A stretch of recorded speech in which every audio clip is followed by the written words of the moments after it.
Welcome to This Explainer. Today, we're diving straight into the fascinating and honestly pretty buzzword-heavy world of database technologies. If you've ever felt completely overwhelmed by the sheer number of data platforms out there, well, you're definitely in the right place.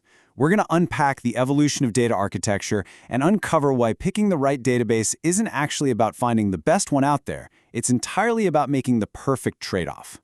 Let's kick things off with a deceptively simple question. Why does Facebook need an entirely different database than your bank? It sounds like a punchline, right?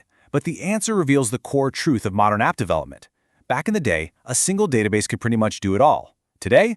Yeah, that's just no longer the case. The data is way too diverse, the user bases are absolutely massive, and the specific needs of modern applications are just vastly different. It's really fascinating to break down exactly why one database just isn't enough anymore. When you map major applications out, you see they rely on completely different tech. Your bank, for example, absolutely relies on SQL for strict error-free financial transactions. But Facebook, they don't really care about financial ledgers. They care about how you connect to your friends, so they use a graph database, which is optimized for complex relationships.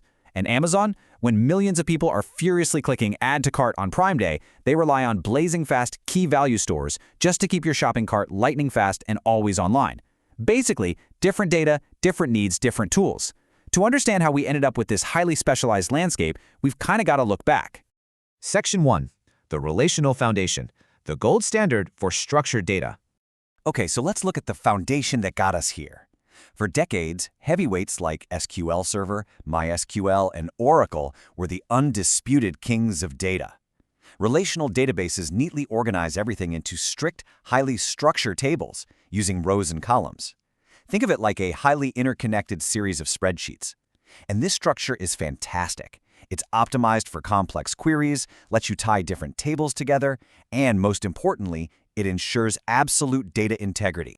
Now, that data integrity comes from the true superpower of relational databases, ACID compliance. ACID stands for atomicity, consistency, isolation, and durability. It's a vital, completely non-negotiable concept for systems where accuracy is literally make or break. Basically, it's a strict set of rules that guarantees your data stays 100% correct and safe no matter what goes wrong. Even if the power goes out or a server literally catches fire in the middle of a transaction, ACID has your back. Let's make this concrete. Imagine you're at an ATM, right? You ask for a 1,000 rupee withdrawal. The system checks your balance, your account gets debited, and just as the machine is about to spit out the cash, boom, the power fails. What happens to your money? Well, because of the A in ACID, atomicity, this transaction is an all-or-nothing event.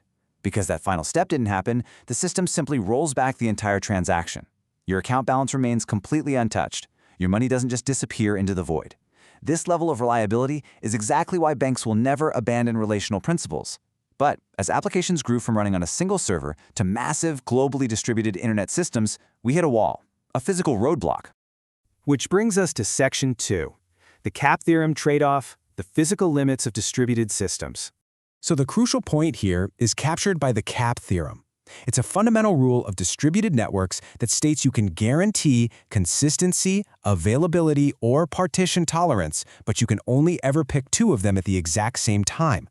Now, partition tolerance is pretty much a given. Networks drop connections, it's just a fact of life. So when a network inevitably breaks, the architecture forces you to make a hard choice. Do you choose consistency, where all data is perfectly accurate, but the system might need to pause? Or do you go with availability, where the system stays up and running, but some of the data might briefly be out of date? This perfectly illustrates that choice in the real world. A banking system will always prioritize strict consistency over availability. If the network is acting up, the bank will happily freeze the ATM network and deny you service just to make sure your balance isn't calculated incorrectly. Social media, on the other hand, prioritizes high availability. If the network lags, you can still scroll your feed, you can still leave comments. It might take a few extra seconds for your friend across the world to see your like, but the system itself never stops working. Because traditional relational databases were built to prioritize consistency above all else, they just couldn't handle the massive scale and unstructured data the modern web demanded. And that leads us to Section 3, breaking rules with NoSQL. Different data, different needs. To solve these new problems, developers created NoSQL.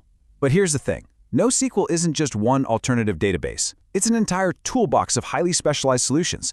For example, if you have flexible, changing data, like a constantly updating product catalog, You'd grab a document database like MongoDB. Need ultra-fast read-writes to keep an Amazon shopping cart snappy? You'd use a key-value store like Redis. If you're tracking billions of temperature readings from IoT sensors, a column family database like Cassandra handles that massive write scale flawlessly. We basically traded the rigid, general-purpose nature of SQL for high-speed, highly specific NoSQL tools.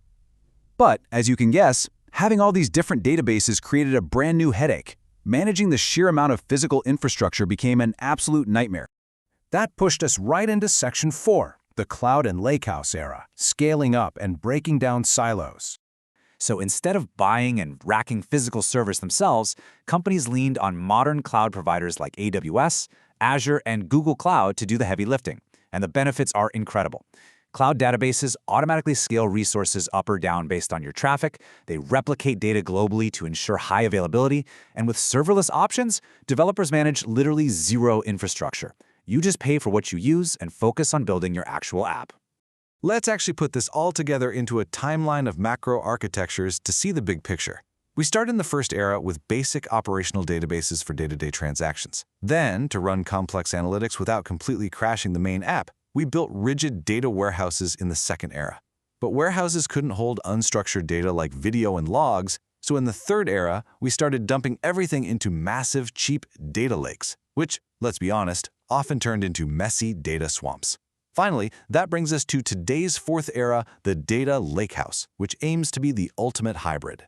This lakehouse architecture is a real game changer. It essentially brings the best of both worlds together. It takes the rigid, ACID compliance, reliability, and strict schema enforcement of a traditional data warehouse and layers it directly on top of your massive, low-cost data lakes. Because it uses open formats, you have a single, unified platform. It can serve everything from basic business intelligence dashboards seamlessly up to complex machine learning pipelines, all without having to move the data around. With our data finally unified and scalable, the stage was set for the next massive leap. Section 5. The AI-ready future, 2026 and beyond. As we step fully into the AI era, the landscape is shifting all over again to meet these heavy, new demands. Specialized tools are becoming the absolute standard. We're seeing the explosive rise of vector databases like Pinecone and Milvus. These are specifically designed to store high-dimensional embeddings, which are the mathematical representations of data that large language models actually read. We're also seeing streaming databases that process data the very millisecond it's generated, rather than storing it first. Plus, multi-model databases are attempting to bring the SQL and NoSQL worlds back into a single engine just to reduce complexity. Bottom line, the future is scalable, real-time, and natively AI-ready. So, as we wrap up this explainer, what's the ultimate takeaway? Well, if we've learned anything from tracking this evolution from simple files all the way to AI-powered lakehouses, it's that there is no perfect database out there. There's only the perfect database for your specific problem, your data, and your scale. Understanding the trade-offs, whether it's choosing consistency over availability or flexibility over rigid structure, is the absolute key to building modern applications. So I'll leave you with this to chew on. Knowing that every single choice requires a sacrifice, what trade-off will your next application require?